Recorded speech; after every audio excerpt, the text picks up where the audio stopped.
Hallelujah. My name is Austin Awulonu. I share in our joy today. I share in our joy today. I share in our joy today. Our joy will continually be full. The Lord has been faithful to us. The Lord has been faithful to us. 60 years for the fellowship is no joke. 60 years is no joke, and what He has helped us to achieve, the impact He has made in our lives as individuals, on the campus, in our nation, is massive, and for this we are very grateful. However, we can't afford to rest on our oars. Before I go ahead, I want to quickly say a big thank you to Professor Mrs. Osasono. She's been the pillar from the beginning to the end of this journey of the empowerment. The support, the vision, the counsel she brought to the table per time was something that you can't buy. You can't quantify in naira and kobo. The sacrifice of time. Some of us give money, but the sacrifice of time and your strength and ability is something you sometimes naira and kobo can't buy. So Ma, we say thank you on behalf of the fellowship. I say thank you to you for this great job you've done for ECU, and our God definitely will reward you handsomely. For all of us, I say while we celebrate, it's also good for us to realize that we've only attained a level, and we must quickly move on to the next. Having had a physical presence in terms of structures, right? In terms of physical structure, brick and mortar on that campus, I think we must begin to think about the core reason why that institution was set up, which is academics. ECU must be seen to be that alumni body that impacts the primary responsibility of Obafemi Awolowo University. We must finance research. We must commission research in whatever area.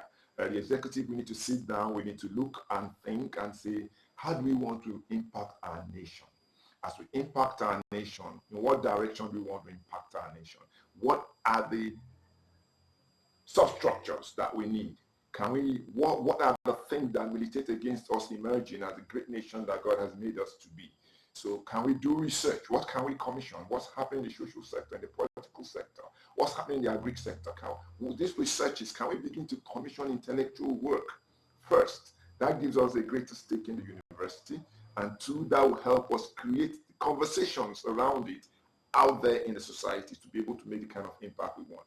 Hey, we all complain about politics. We all complain about whatever. But the parameters for the political process needs to be re-examined. And we can't re-examine it on sentiments. We can't re-examine it on on emotions. We need to sit down, dig deep, and do the whole 9 yards of what needs to be done. So start from that intellectual mooring. What's the problem with our political process? Can we begin to articulate that as an organization and put them together and put that in the public space and see what can be made of it? That's how you set agenda. Everyone who has a vision, good or bad, in the world strategically pushes that vision. We cannot abandon strategy. We must sit now and begin to think strategically. It's by strategy that the wall of Jericho came down. It's by strategy that Nehemiah rebuilt the walls of Jerusalem. Jesus, by strategy, fed 5,000. We can't just shoot in the dark. We need to have a plan under God by which we operate. And that takes me to that point where we say, as a fellowship, we need to re-examine how we finance. Finance has been a challenge. Incidentally, when we say finance is a challenge per se, because the spirit of ECU, the spirit of the members of ECU is awesome, because the willingness to give. Empowerment Center stands today simply because ECU people gave. No cover came from outside ECU world to put that structure in place. And like I always say, I don't know what the situation was after I left, but while I was president, every money that was raised was within 100 people or thereabouts who gave time and time and time again. We're not saying all of us are at that point to give. Everybody has something to give, but we're saying that we need to put strategies in place. We need to look at streams of income. How does ECU leverage the reach we have? Our arrows are all over the world. We are in every corner of the globe, literally. So how do we leverage that to affect home? How do we leverage that to affect home fellowship, affect the alumni fellowship, affect our nation, Nigeria? That is the key thing before us in this phase. So it's setting up those streams of income, those parameters of operations that will need to be able to take nations. The mandate of nations will be attained by godly strategy. The mandate of nations will be attained by godly strategy. We must sit down, exercise our minds. God has given us great minds. God has given us great thinkers.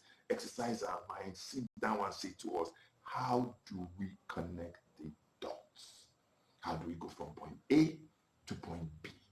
How do we go from point B to C to D, and then we can take over the nations? To get into the promised land, it took strategy. Sending of the 12 to go and spy out the land was strategic. So we can't take nations if we are not strategic. So strategy is key for this next phase of ECU. We have done this. We need to invest in intellectual and academic work of the university, because primarily what brings us together after Christ, before Christ, what brought us together in the fellowship was the university. Was the fact we're all pursuing academic excellence in Ife. Some of us met Christ there, some of us had met Christ before we came to the campus. But what brought us together is Ife. And the reason Ife was established is the academic work. So we need to finance research, academic work in Ife, so that we can have a legitimate say in the policies of the university. I'm talking about streams of income. There's so many we can, but it's not the forum for it, and I'm sure that the executives will do the best they can, and we as a fellowship will do the best we can. There are ideas that we can explore. Like I said, we are all over the world, we are all over Nigeria. Nigeria is gifted severally. The East is blessed with this, the North is blessed with that, the West is blessed with this, the Middle Belt is blessed with that.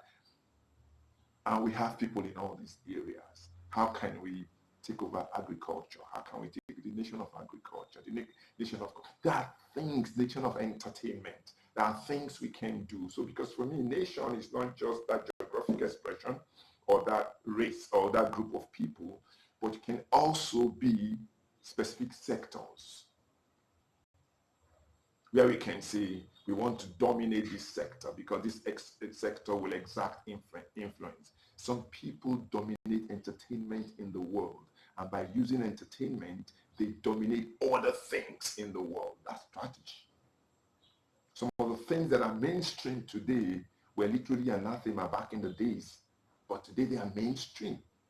By strategy, they pushed the agenda and they got to where they are. For me, that's the next phase we need to look at as ECU. That's the next phase we need to face and say to ourselves, as our God helps us, and He will help us. If there's anything we know, if there's anything we are sure of, so if there's anything that gives us confidence, is the knowledge of the fact that our God is there for us. The challenge is us making ourselves available. Our challenge is us applying ourselves and putting our shoulders to the task. Thank you, brethren. God bless you. Happy celebration, ECU. Congratulations, everyone. Thank you, and God bless you.